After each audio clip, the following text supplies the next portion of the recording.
Hey guys, wanted to talk to you today about grassy weed identification. I have a lot of different grasses on my table here. My table is dirty because it stays outside. I'm just going to jump right into it, and I'm going to do some more videos on how to control these grasses. This video is dedicated to grass identification. If you've not heard me say it before, you need to be told this, because it's going to be very, very helpful for you to be able to correctly identify grasses, and that's that you need to know the seed head. If you don't know the seed head, it's going to be a lot more of a guessing game as to exactly what grass you're trying to identify, especially if you're just now trying to learn what grass is what grass. You can try to identify by the leaf blades, but good luck. The best way to really know is going to be to learn the seed head, and then after you know the seed head, then that can be your standard by which you learn what the leaf blades look like, to make sure that you're learning by the correct standard and you're not calling something the wrong grass based off of what the leaf blade looks like. So let's get started. Dallas grass. Dallas grass, all of these are Dallas grass. All of these right here. In a turf grass or lawn situation, you're gonna have three, and they're gonna be alternating. One on this side, one on that side, and then one at the end going that way. In a more of a pasture situation, yeah, you'll see four, 1, 2, 3, 4 seed heads on one stalk. This one actually has 3. This one has 4, and it's really dried out. This is just mature Dallas grass seeds. And so most of the time, like I said, you're going to see 3. They're going to be alternating with one at the terminal or the end of the stalk. They look a lot like Bahia grass. Bahia grass has the V-shape seed head. It's really hard to find anything other than a V-shape. That's a pretty reliable standard. Only just literally a couple times have I ever seen Bahia grass that had a 3rd or 4th seed head on the stalk. 99.9% of the time, it's just going to be a V-shaped seed head with those black frills. They don't always have the black frills.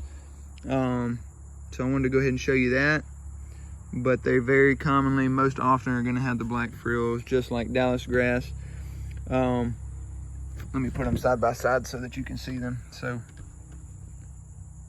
very similar if you just look at them at that angle right there. That's why it's good to see the 3 alternating versus the V.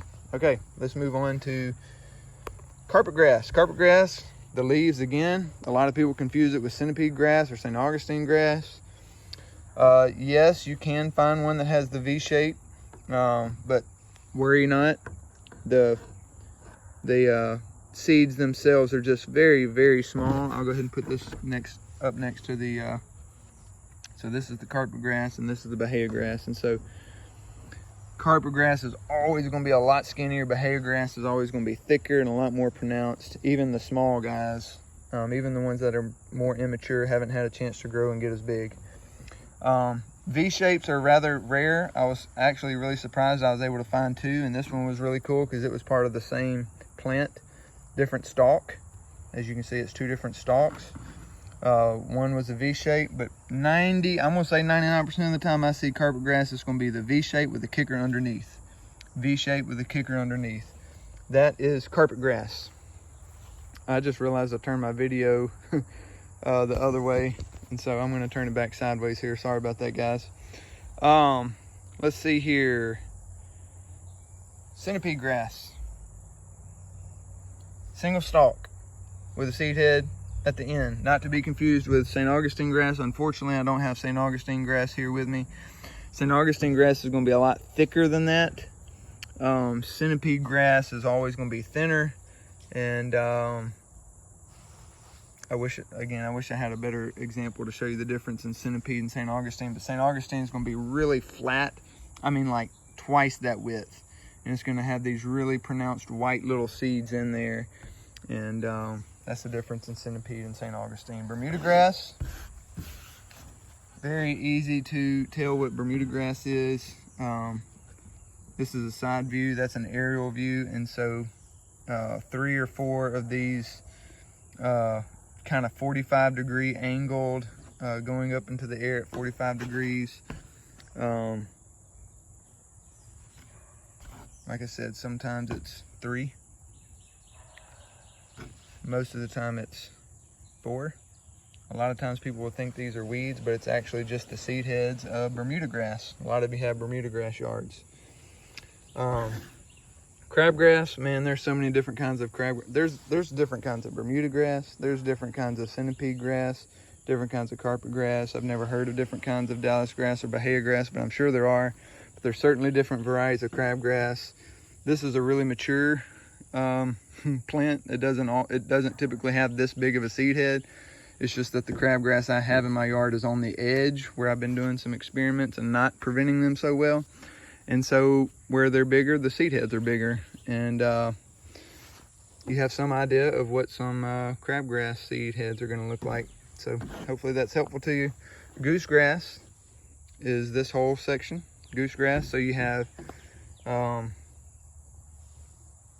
really it's 4 with a kicker underneath on most of these. This one has more like, this is 5 with a kicker underneath. They're really sharp edge, really pronounced, really erect, really firm seeds. They're always really stiff and jagged. But they're always going to be at that similar 45-degree angle as your Bermuda grass, but it's just going to be thicker. Let me put them side by side. I mean, this is a small goosegrass seed head compared to Bermuda grass seed head. It's going to be very rigid edges. I even like to call them sharp edges. Very firm seed pods.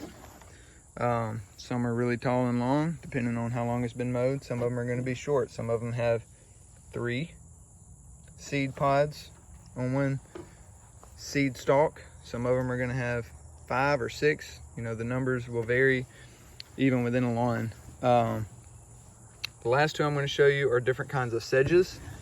You can see one, it goes from this end of the table all the way up here. Again, this came out of a pasture. This is not typically, they don't typically get this big. These are the exact same plant. This is globe sedge. Globe sedge has many little globes in them. Kind of like the globe has many things. Our globe, the world, has many things in it. That's why I remember the difference in globe sedge and kalinga. Kalinga has 1 seed at the terminal of the stalk, at the end of the stalk, and then it has leaves that typically go more downward. These have been kind of flattened out to where you can't really tell. They're kind of more going straight horizontal, but they typically go straight down, and it's about 3 to 4 leaves shooting out. But it's got 1 seed head for for kalinga. Globe sedge has many seeds per stalk, per seed head. So hope that helps, and happy learning.